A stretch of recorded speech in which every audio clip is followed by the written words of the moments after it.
I'll fall down. Okay. Right, so that's a call.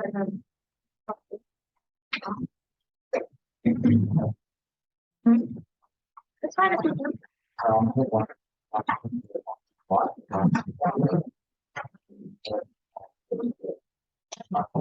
Put it on the back. Okay, guys, absolute value basically, I don't know if you could tell from what I've written here at the bottom, but the absolute value, let me just fix this, always has to do with the distance from the origin, or from zero.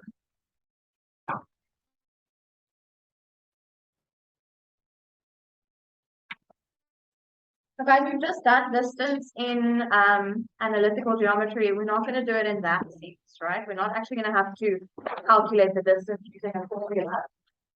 We're not really going to speak about it in that sense at all. It's more about, in terms of an underline, how many units away from zero is point A? You're looking at that number line.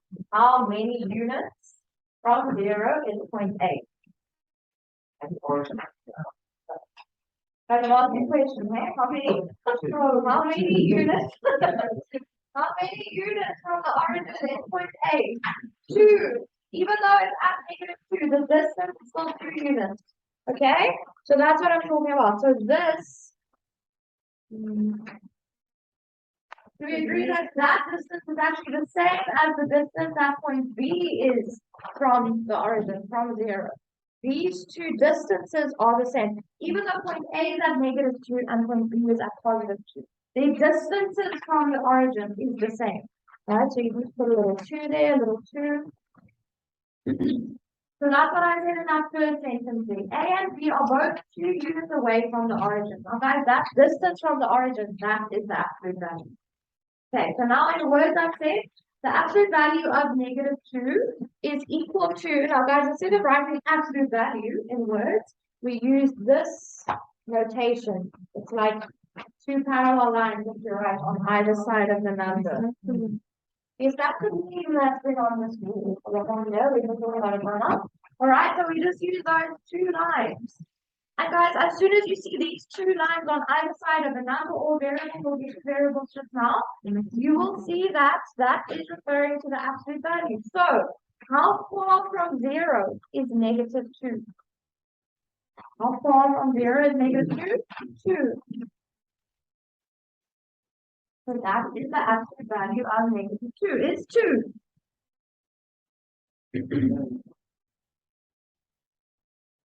The absolute value of 2, we're going to write it like this, using the correct notation with our 2 lines on either side of 2. How many units away from 0 is 2?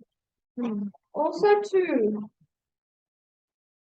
So guys, the absolute value is always either positive or 0. Okay, absolute value can never be a negative number because distance is never negative, right? The direction of it can be negative, yes, but the actual distance in units can never be negative.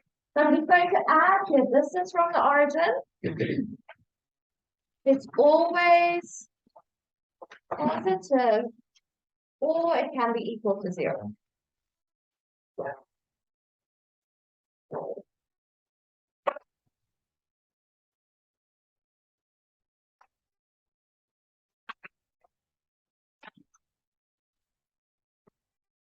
Okay, so this, I don't know if you all can see this.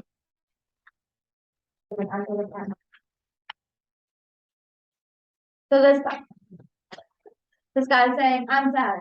They turn it into something positive. and like that. Absolute value can never be positive, and then he says, there we go. Well, there's never be negative, yeah. Okay, so now you can also explain to people why this is actually. Okay, I want us just to complete these things. Okay, I do your work. That's perfect for tonight. Okay.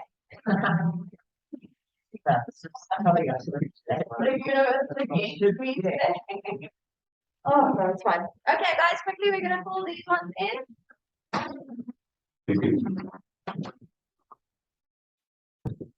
Please write it down. I know it seems silly, but we are building towards something. Of course, I'm sure you're not surprised to hear that.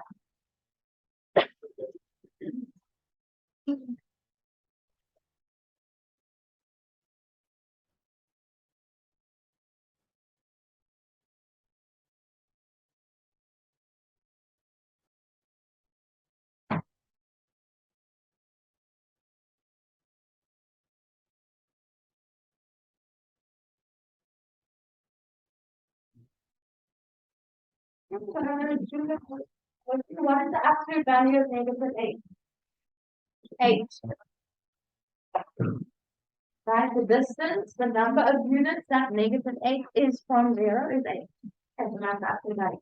Absolute value also doesn't have units, so don't write 8 units, okay? Just, yeah, we are thinking in terms of units, but it's actually just a number. What about the absolute value of negative 4? 4. Absolute value of 7? 7.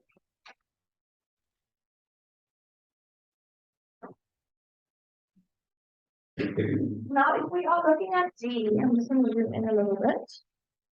We're making it slightly more complicated, but I hope that you guys will be okay with this. If I'm asking for the absolute value of x, if x is 3, then what am I actually asking you for? The absolute value of 3, right?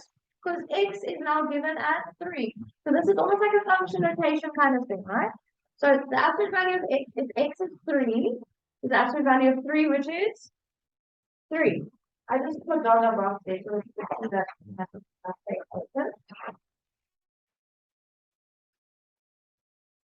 But now let's try to generalize. The absolute value of x, yeah? The absolute value is negative. So the absolute value of any number is always the positive number. Okay, yeah. Yeah, but only when we're working with ranges. Yeah, they even have different pages. Yeah. All right, the absolute value of x, right? So a number. If that number is a positive number, let's think about that for a second. Okay. Here I said, or I was asking for the absolute value of x if x is 3, and then we can put a 3 there, right? So then the absolute value of 3 is going to be 3. Okay, now the absolute value of any number if that number is positive. Yeah, yes. It's the 2 books that you have. The book 1 and paper 1 and book 2.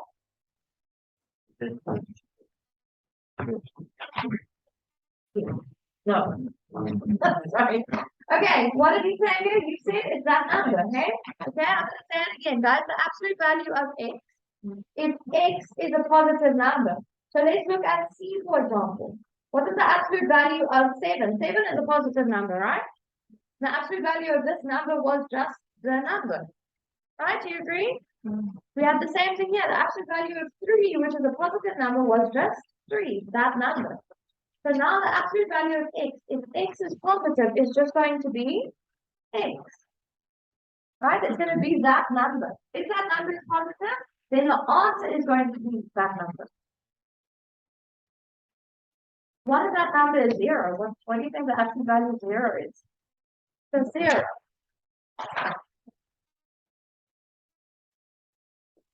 What if that number is negative? Negative x, but I heard that from a few people. Look at this. This is what I'm talking about. The absolute value of a number that's negative. So the absolute value of negative 8 was not negative 8, right? It was 8. And how do I get that? 8 is the same as negative negative 8. Right, do you agree?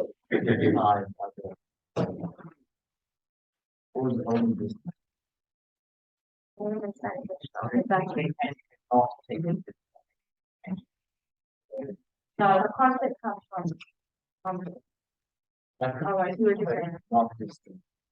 Only when you use this. It's gonna become clear as we go further down.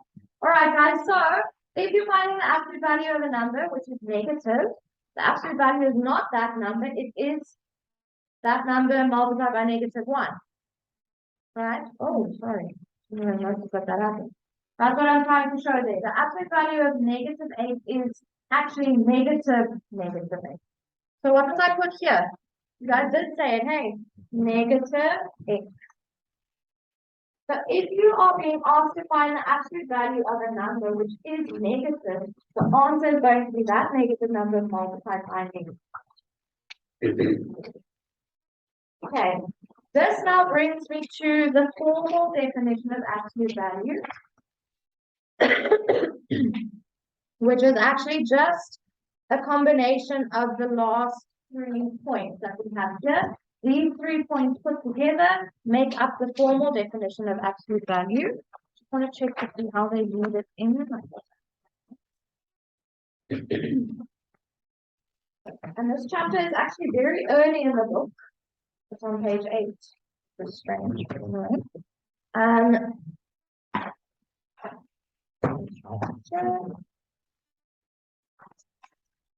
So we're going to do 3 lines. Guys, these last 3 lines that we've written here, we're going to write one under 1 line, 2, and then the second one and so on. So maybe just do the absolute value of x like that. And remember, when we're doing a definition or a formula, we always do it in terms of general, like the general form. We use variables.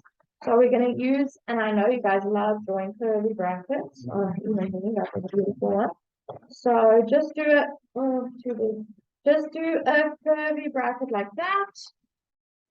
And we're going to say it is x if x is positive. It is 0 if x is 0. And it is negative x if x is negative.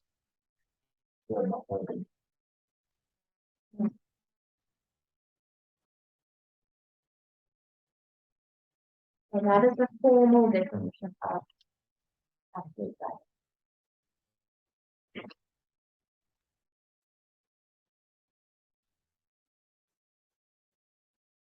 Okay, I'm going to ask you guys to do an example. Just asking you to use absolute value and have a few algebraic ones as well. But this will be for Friday, right? So this is exercise 2.1 in your AP textbook.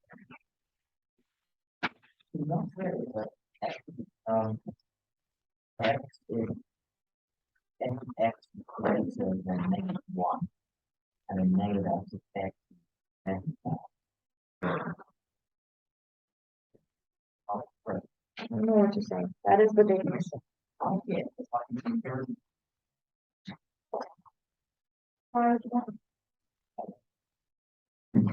Okay, you do that then. All right, that is the exercise that you're gonna do. It's quite a lot of it, but they go quite quickly, right? So some of them probably won't go as quickly as the first ones. But that is for Friday, right? You can obviously work on that now if you want to, or you can work on getting ready for tomorrow's TAT. Are you all clear on all the topics that are going to be in that TAT?